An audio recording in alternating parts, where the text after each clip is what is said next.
So, hello and welcome back yet again to another evening with Sir Walter Scott and Ivanhoe, where our quote today is kind of amusing, at least to me. The title of the source of the quote is just old play, and that amuses me. I'm like, all right, if this was written in the early 1800s, and he's calling this an old play, who knows when this is old from?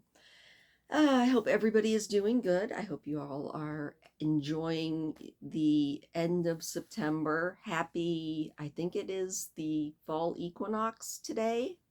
So happy equinox. Day and night are balanced. That's always exciting. I have a dentist appointment here in a little bit, and I realize that, as always, I'm behind. So I am getting this done before I go to the dentist, and then I have the rest of the day to shop, etc. Anyway, we're going to jump into it and see what old Sir Walter Scott has to say now that the battle has been joined. But first, a quote. Approach the chamber, look upon his bed. He is the passing of no peaceful ghost, which as the lark arises to the sky, mid morning's sweetest breeze and softest dew, is winged to heaven by good men's sighs and tears. I am Salon, parts otherwise. Old play. Okay, you know what? We'll just roll with that. I have no idea what this chapter has in store for us, but we are going to find out as we jump back into Sir Walter Scott's Ivanhoe with chapter 30. During the interval of quiet which followed the first success of the besiegers, while one party was preparing to pursue their advantage and the other to strengthen their means of defense, the Templar and De Bracy held brief council together in the hall of the castle. "Where is Front de Bœuf?" said the latter, who had superintended the defense of the fortress on the other side. "Men say he's been killed." "He lives," said the Templar. "Lives as yet. But had he worn the bull's head of which he bears the name, and 10 plates of iron to fence it in withal, he must have gone down in front of the axe. Yet a few hours, and Front de Bœuf will be with his fathers, a powerful limb lopped off of Prince John's enterprise. And a brave addition to the kingdom of hell," said De Bracy. "This comes of reviling saints and angels, and ordering images of holy things and holy men flung down on the heads of these ramshackle yeomen." "Go, you're a fool," said the Templar. "Your superstition is on a level with Front de Bœuf's want of faith. Neither of you can render a reason for either your belief or your lack thereof." "Benedicte, Sir Templar," said De Bracy. "I pray you to keep better rule on your tongue when I am in the theme of it. By the Mother of Heaven, I'm a better Christian than you and your fellowship. For Brute, go shrewdly out, that most holy order of the Temple of Zion nursed not a few heretics within its bosom, and that Sir Brian de Bois Guilbert is definitely a heretic." "Care you not for such reports," said the Templar, "but let us think of making good the castle. How fought the villain yeomen on your side?" "Like fiends," said De Bracy. "They swarmed close up to the walls, headed, as I think, by the knave who won the prize at archery. I knew his horn and his baldric. And this is old Fitzrue's boasted policy, encouraging these knaves to rebel against us. Had I not been armed in proof, the villain marked me down 7 times with as little remorse as if I were a buck in season. He told every rivet on my armor with the cloth-yard shaft that rapped against my ribs with as little compunction as if my bones had been made of iron. If I hadn't been wearing a shirt of Spanish mail, I would have been fairly sped. But you stayed at your post, said the Templar. We lost the outer work on our side. That's a shrewd loss, said De Bracy. The knaves will find cover there to assault the castle more closely, and may, if we don't watch them, gain some unguarded corner of a tower or some forgotten window and break in on us.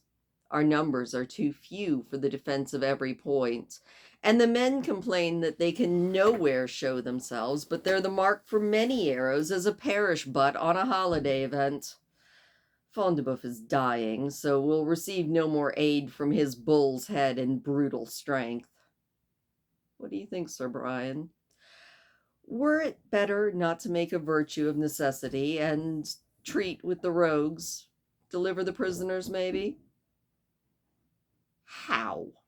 Said the Templar. Deliver up our prisoners and stand an object alike of ridicule as the doughty warriors who dared by a night attack to possess themselves of the persons of a party of defenseless prisoners, and still couldn't hold on to those prisoners in a strong castle against a ragtag group of outlaws, ones led by swineherds, jesters, and the trash of mankind. Shame on you, De Bracy. The ruins of this castle shall bury both my body and my shame before I consent to releasing the prisoners.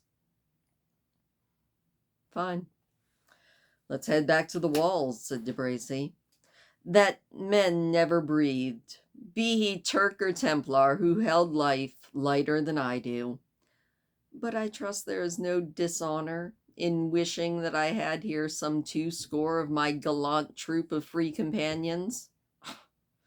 Oh, my brave men, if you knew how hard your captain were this day bested, how soon I would see my banner at the head of your spears, and how short would these rabble villains stand if you did come. Wish for whatever you want, said the Templar, but let us make what defense we can with the soldiers who remain. They're chiefly Fondeboeuf's followers, hated by the English for 1,000 acts of oppression. All the better, said De Bracy. The slaves will defend themselves to the last drop of their blood before they encounter the revenge of the peasants out there. Let's up and be doing then, Brian de Bois Guilbert, and live or die. You shall see Maurice de Bracy bear himself as a gentleman of both blood and lineage today. To the walls, said the Templar. And then they both ascended the battlements to do all that skill could dictate and manhood accomplish in defense of that place. They readily agreed that the point of greatest danger was that opposite to the outer work of which the assailants already possessed. The castle, indeed, was divided from that barbican by the moat, and it was impossible that the besiegers could assail the postern door with which the outer work corresponded without crossing that obstacle. But it was the opinion of both the Templar and De Bracy that the besiegers, if governed by the same policy that their leader had already displayed, would endeavor by assault to draw the chief part of the defenders' watch to this point, and to take measures to avail themselves of every negligence which might take place in defenses elsewhere. To guard against this evil, their numbers only permitted the knights to place sentinels from space to space along the walls in communication with each other, who might give alarm whenever danger threatened. Meanwhile, they agreed that De Bracy should defend the postern, and the Templar should keep with him 20 of men, or thereabouts, as a body of reserve, and ready to hasten to any point which might be threatened. The loss of the barbican also had this unfortunate effect. that notwithstanding the superior height of the castle walls, the besieged could not see from them with the same precision as before the operations of the enemy, for some straggling underwood approached so close to the sally-port of the outer work that the assailants might introduce into it whatever force they thought proper, not only under cover, but even without the knowledge of the defenders. Utterly uncertain, therefore, upon what point the storm would burst, De Bracy and his companion were under the necessity of providing against every contingency, and their followers, however brave, experienced the anxious dejection of mind incident to men enclosed by enemies who possessed the power of choosing their time and place of attack. Meanwhile, the lord of the beleaguered and endangered castle lay upon a bed of bodily pain and mental agony. He had not the usual resource of bigots in that superstitious period, most of whom were wont to atone for the crimes they were guilty of liberally to the church, stupefying by this means their terrors with the idea of atonement and forgiveness. And although the refuge which success thus purchased was no more like to peace of mind which followers on sincere repentance than the turbid stupefaction gotten by opium to a healthy natural sleeper, it was still a state of mind preferable to the agonies of wakened regret. But among the vices of Front de Bœuf, a hard, gripping man, avarice was the most predominant, and he preferred setting church and churchmen at defiance to purchasing from them pardon and absolution. He didn't want to give up his treasure or his manners. Nor did the Templar, an infidel of another kind, justly characterize his associates when he said Front de Bœuf could assign no cause for his unbelief and contempt of the established faith. For the Baron would have alleged that the church sold her wares too costly, and that the spiritual freedom which she put up for sale was only to be bought, like that of the chief captain of Jerusalem, for a great sum. And Front de Bœuf preferred denying the virtue of that medicine to paying the expense of the physician. But the moment had now arrived when earth and all of his treasures were gliding away from before his eyes, and when the savage baron's heart, though hard as a nether millstone, became appalled as he gazed forward into the waste of darkness of his future. He trembled. The fever of his body aided the impatience and agony of his mind, and his deathbed exhibited a mixture of the newly awakened feelings of horror combating with the fixed and obstinateness of his disposition. A fearful state of mind, only to be equaled in those tremendous regions where there are complaints without hope, remorse without repentance, a dreadful sense of agony, and a presentiment that it would never end. "Where are those dog priests now," growled the Baron, "who set such a price on their ghostly mummery? Where be all those unshod Carmelites for whom old Front de Bœuf founded the Covenant of St. Anne, robbing his heir of many a fair rood of meadow and many a fat field and close? Where be the greedy hounds now? Swilling, I'll tell you, at the ale, or playing their juggling tricks at the bedside of some miserly churl. Me, the heir of their founder, me, whom their foundation binds them to pray for, me, ungrateful villains. They suffer me to die like a houseless dog on yonder common, unshriven and unhoused. Tell the Templar to come here. He's a priest. He can do something. But no, as well confess myself to the devil as Brian de Bois Guilbert, who recks neither heaven nor a hell. I've heard old men talk of prayer, prayer by their own voice. Such need not court or bribe a false priest, but I dare not." "Lives Reginald Front de Bœuf?" said a broken, shrill voice by his bedside, to say there is that which he dares not. The evil conscience and the shaken nerves of Front de Bœuf heard, in this strange interruption to his soliloquy, the voice of one of those demons who, as the superstition of the times believed, beset the beds of dying men to distract them and turn them away from the meditations which concerned their eternity. He shuddered and drew himself together, but instantly summoning up his resolution, said, "Who is there? What are you that dare echo my words in a tone like that of a night raven? Come before me, so I can see you." "I am your evil angel, Reginald Front de Bœuf," said the voice. "Let me see you, then, in bodily shape, if you be indeed a fiend," said the dying knight. "Think not that I will blanch away from you. By the eternal dungeon, could I but grapple with these horrors that hover round me as I have done with everything else, heaven or hell should never say that I've ever run from a fight."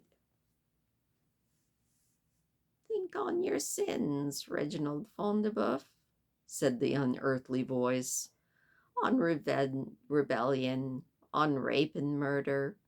Who stirred the licentious John to war against his gray-headed father, against his generous brother?" "Be thou fiend, priest, or devil," said Front de Bœuf, "you lie. Not I stirred John to rebellion, not I alone. There were 50 knights and barons, the flower of the Midland countries. Better men never laid lance in rest. And I must answer for the fault done of 50. False devil, I defy you. Leave my bed, haunt it no more. Let me die in peace if you're immortal, and if you're a demon, your time is not yet." "In peace thou shalt not die," said the voice. "Even in death you will think on your murders, on the groans that this castle has echoed, the blood that is ingrained in the floors." "You can't scare me with your petty malice," said Front de Bœuf, with a constrained and ghastly laugh. "The infidel, the Jew, it was merit with heaven to deal with him as I did. Else who for are men canonized who dip their hands in the blood of Saracen? The Saxon porkers who I have slain, well, they were foes of my country and my lineage and my liege lord. Huh. See you, there is no chink in my armor. Have you left? Have I silenced you?" "No, you father killer," said the voice. "Think about your father. Think of his death. Think of his banquet room flooded with his blood that poured forth by the hands of his son." "Ha!" said the Baron after a long pause. "If you know that, you are indeed the author of evil, and as omniscient as the monks call you. That secret I deemed locked in my own heart, and in that of one other, the temptress, the partaker of my guilt. Leave me, fiend, and seek the Saxon witch Ulrica, who alone could tell you what she and I alone witnessed. Go, I say, to her, who washed the wounds and straightened the corpse and gave the slain man the outward show of one parted in time and with the course of nature. Go to her, she was my witness, foul provoker, more foul rewarder of the deed. Let her, as well as I, taste the tortures of hell." "She already tastes them," said Ulrica, stepping in front of Front de Bœuf. "She has long drunk of this cup, and its bitterness is now sweetened to see that you are partaking of it too. Don't grind your teeth, Front de Bœuf. Don't roll your eyes. Don't clench your hand, nor shake it at me with that gesture of menace. The hand which, that of thy renowned ancestor who gained your name, could have broken with one stroke the skull of the mountain bull, but now you're unnerved and powerless as mine." Murderous hag, said Front de Bœuf. Detestable screech owl. It is you who've come to exult over the ruins. Aye, aye, Reginald, she said. It is Ulrica. It is the daughter of the murdered Torkel Wolfganger. It is the sister of his slaughtered sons. It is she who demands of you and your father's house, father and kindred, name and fame, all that she has lost by the name of Front de Bœuf. Think of my wrongs, Front de Bœuf, and answer me if I don't speak true. You have been my evil angel. I will now be yours. I will dog you until the very moment you die. Detestable harpy, said Front de Bœuf. That moment you shall never see. Ho! Giles, Clement, Eustace, St. Mar and St. Stephen, seize this witch and hurl her from the battlements headlong. She has betrayed us to the Saxons. Ho, St. Mar, Clement, false-hearted knaves, where are ye? Call on them again, said the hag with a smile of mockery. Summon your men around you. Doom them that loiter to the scourge and dungeon. But know this, mighty chief, she said, suddenly changing her tone. You will have neither answer nor aid nor obedience. The recommended assault and defense now rung fearfully loud. In that war cry, that is the downfall of your house. The blood-cemented fabric of Front de Bœuf's power totters to the foundation, and before the foes he hated the most. The Saxon Reginald, the scorned Saxon assails your walls. Why do you lie here like a worn-out hind when the Saxon storms your stronghold? Gods and fiends, said the knight. Oh, for one moment's strength to drag myself to the fray and perish as befits my name. Don't think about it, warrior, said she. Thou shalt die no soldier's death, but perish like a fox in his den when the peasants have set fire to the ground around it. Hateful hag, you lie, said Front de Bœuf. My followers bear my name bravely. My walls are strong and high. My comrades in arms fear not any Saxons, even if they were headed by Hengst and Horsa.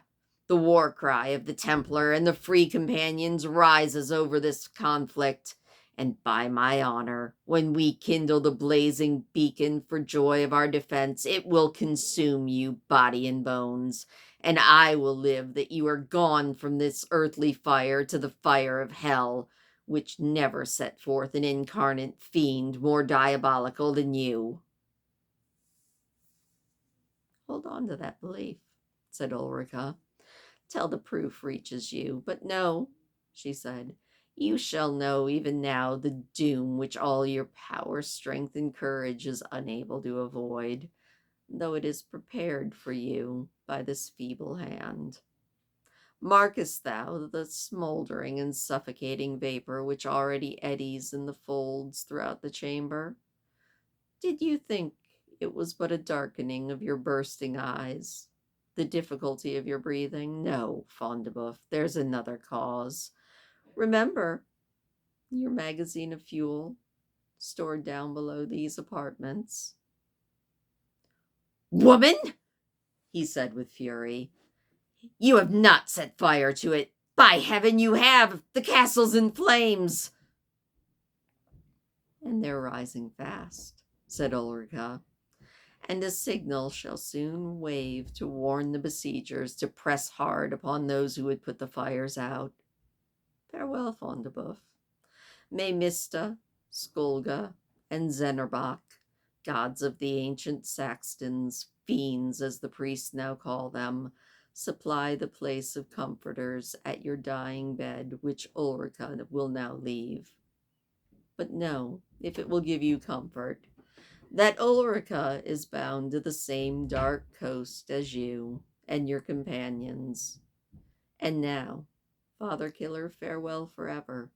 May each stone of this roof find a tongue to echo the title Father Killer in your ear. And saying this, she left the apartment. And Fondeboeuf could hear the crash of the ponderous key as she locked and then double locked the door behind her, thus cutting off the most slender chance he had of escaping. In the extremity of agony, he shouted for servants and allies. "Stephen and Saint Mar! Clement and Giles! I burn unaided! Rescue me! Rescue me, brave Bois Guilbert! Valiant De Bracy! It is Fondeboeuf calling! It's your master, you traitorous squires! Your ally! Your brother in arms! You lying, faithless knights! All the curses due to traitors upon your heads, if you will abandon me to perish miserably here." They can't hear me. They can't hear me. My voice is lost in the din of battle. The smoke rolls thicker and thicker. The fire is caught in the floor below. Oh, for one draught of the air of heaven, were it to be purchased by instant annihilation. And in the mad frenzy of despair, the wretch now shouted with the shouts of the fighters, now muttered curses to himself upon mankind and even heaven itself. "The red fire flashes through the thick smoke," he exclaimed. "The demon marches against me under the banner of its own element. Foul spirit, begone! I don't go with you without my comrades. All are yours that are in this wall. Do you think Fondeboeuf will be singled out to go alone? No. The infidel Templar, the licentious De Bracy, Ulrica, the foul, murdering strumpet, the men who aided my enterprise, all of the dog Saxtons and the Jews who are my prisoners, all will go with me. A goodly fellowship as ever took the road to hell." And he laughed until his frenzy hit the vaulted roof and rang back to him again. "Who's laughing?" said Fondeboeuf, in an altered mood, for the noise of conflict did not prevent the echoes of his own mad laughter from returning to him. "Who's laughing? Ulrica, is it you? Speak, witch, and I'll forgive you, for only you or the fiend of hell himself could have laughed right now. Avaunt! Avaunt!" But it was imperious to trace any farther the picture of this blasphemer and patricide's deathbed. And that is the end of the chapter. Well, at least one of the bad guys got what they deserved. That was a pretty good chapter. Awesome. Well, I feel bad that Ulrica is staying in the castle. I think she should leave. I also kind of wonder how Rebecca and old Ivanhoe are going to get out. And I'm kind of wondering now what happened to poor Isaac, because it sounds like he might already be dead, at least from what old crotchety man there had to say. I guess we'll find out. Anyway, thank you as always for listening. I hope that you enjoyed that chapter. Somebody finally got their just desserts, so one down, two more to go. And I will see you tomorrow.